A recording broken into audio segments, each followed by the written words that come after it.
Hey guys, Fantastic Yellow here, and welcome back to another Ninjago video here on the channel. Today's topic, we will be interviewing Ninjago Nostalgic. That's your key to say hello. Hey, how's it going? Sorry about that. Yeah, we have some questions here. Let me pull them up. Alrighty, let me zoom in here. Question 1. What first drew you to Ninjago, and what makes it stand out from another animated series for you? Well, when it comes to Ninjago, I can't exactly remember my first exposure to it, like when exactly it happened. But I know I was there like since day one. I don't know if I saw the commercials or not, but I watched the pilots when they came out, and I thought they were like the coolest thing ever. There was nothing like it. I just feel like, in retrospect, the pilots were different than the rest of the series in a good way, but also, I kind of feel that, nostalgia, that, feeling of wanting that back in a way. I know that sounds kind of strange, but there's just something really, really awesome about the beginning of the series. I felt like I connected to it. I can't exactly explain why. It was just something that I felt like a world that I would love to live in. Yeah, I hear what you're saying. Ninjago definitely did stand out. I think I was about 4 years old when it first came out, and I started watching at like when season 2 came out. So I hear you. It's just nostalgia. I'll get the next question. Question 2. Who is your favorite character in Ninjago and why? Are there any specific traits or story arcs that you particularly enjoy? Well, I have to say Lloyd Garmadon is probably my favorite character. I mean, in the beginning, it was Kai before we met Lloyd. I think it was Kai because I thought he was just such a cool character for going after his sister. I mean, what a great brother he was. Just to I feel like if you have a brother like Kai, you wouldn't need anything else in life because he just seemed like the coolest guy ever. But when Lloyd was introduced, even before he became the Green Ninja, I just sort of thought he was like a comfort character. I just thought he was a cool character. I couldn't exactly tell you why. I mean, I feel like I just connected to him in a lot of ways, and he became the Green Ninja, and I was really cool with that. I know people wanted it to be Kai, but I think it would have went against his character arc, if he did become the Green Ninja. So I'm glad that it was Lloyd. Yeah, I do agree with you that Lloyd should have became the Green Ninja because Kai will develop a thing. Although, I don't know if you've checked out any of my YouTube videos, but I do talk about one time where Kai isn't really paid too much attention, and then Dragon's Rising just changes everything around for him. Not going to go too much into detail. Also, fun fact here. Did you know that before Lloyd was chosen to be the Green Ninja, it was actually Jay that they wanted it to be? Yeah, I believe I did hear that somewhere. Yeah, I remember hearing that. I remembered seeing something about that. I'm not sure when it was, but that would have been a very interesting choice, him being the Green Ninja. I really would like to see the universe where he did end up being the Green Ninja. Because I can just imagine him going against the Overlord or something and just making jokes the whole time or something. That would have been funny. That would have been priceless, yeah. Yeah. We were robbed. Yeah, we should get a Ninjago What If. We should.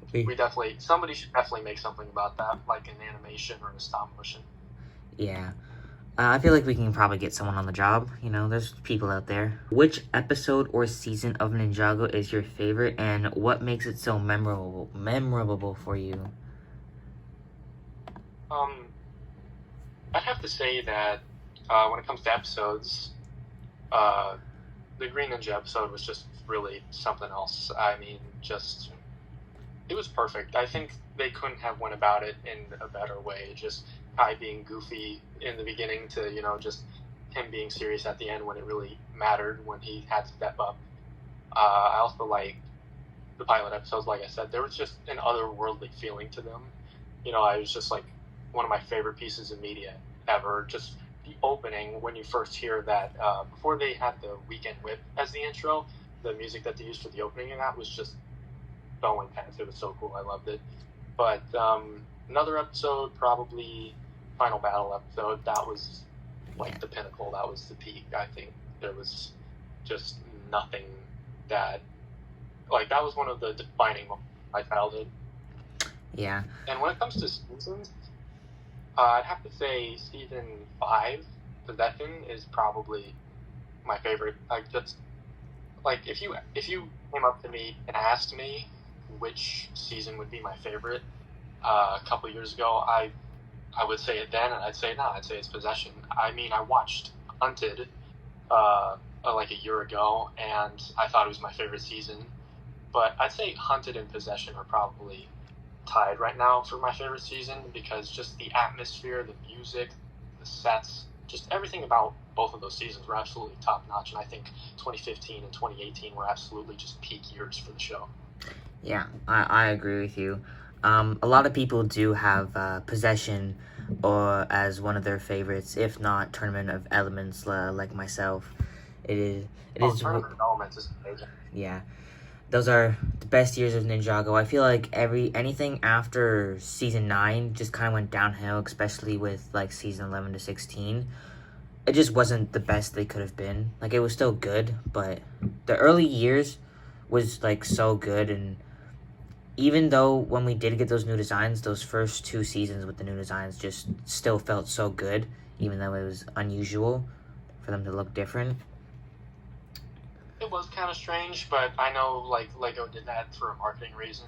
Just people came over from the movie and they just wanted to keep that audience. Yeah. And I don't mind it too much. I liked how they made the show more serious to compensate for that. Yeah. And I'm not gonna lie, I'm a March of the Oni enjoyer. I think that's also a good season, but it does have its faults. Believe me, it does. Yeah, I do agree with you. March of the Oni, probably the worst of the Oni trilogy, but still a good season. Yeah.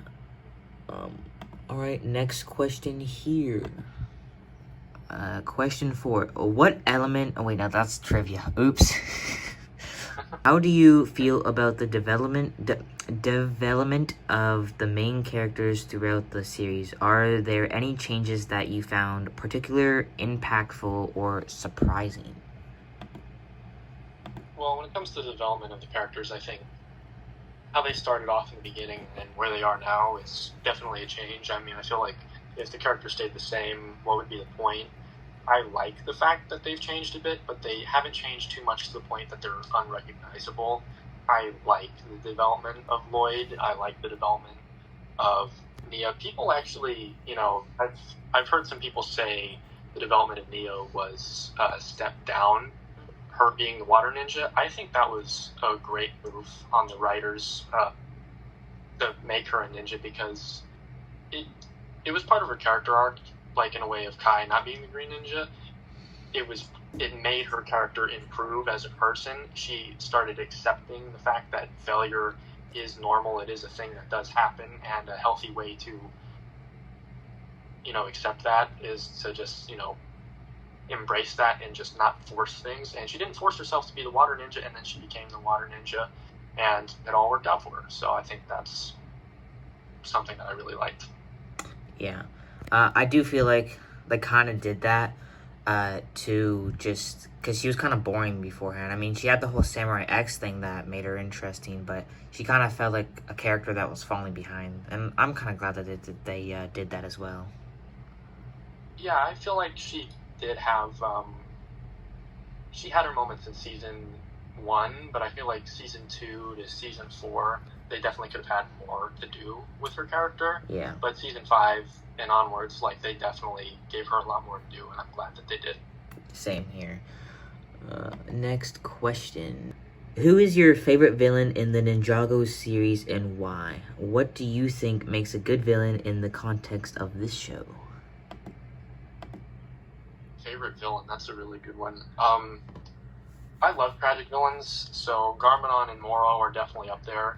I love how they are good, and then they become evil, and then they're redeemed. And in Garmadon's case, he's brought back, and then evil, redeemed again. But it doesn't get stale, because every time it's a little bit different with him, because just he's brought back under different circumstances, and he's, evil and good under different circumstances. So I think that the writers did a really good job with his character. When it comes to Morrow and his resurrection and Day of the Departed, I was so glad that they gave him two really good endings. Like, the first ending was amazing for his character. The second ending in Day of the Departed was really good. I'm glad they showed him a lot of respect by keeping his character development and not just making him evil. But when it comes to, less tragic characters, less depressing characters, I really do like Pythor. Just his character design, the way he sounds, just how devious he is. I think he's a pretty cool guy.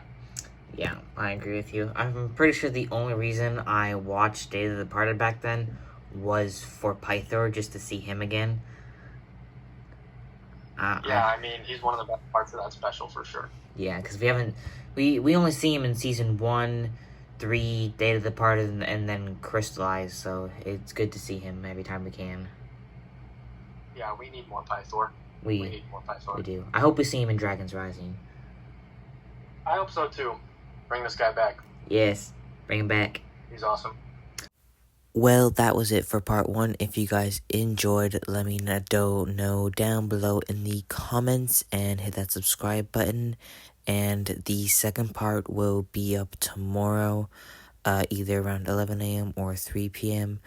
And then on Tuesday, so in 2 days, I will be releasing both parts together as a whole movie. I know this is definitely one of my longest videos out there, so if you did stick through the entire video, I hope you guys enjoyed, and I'll see you in the next one.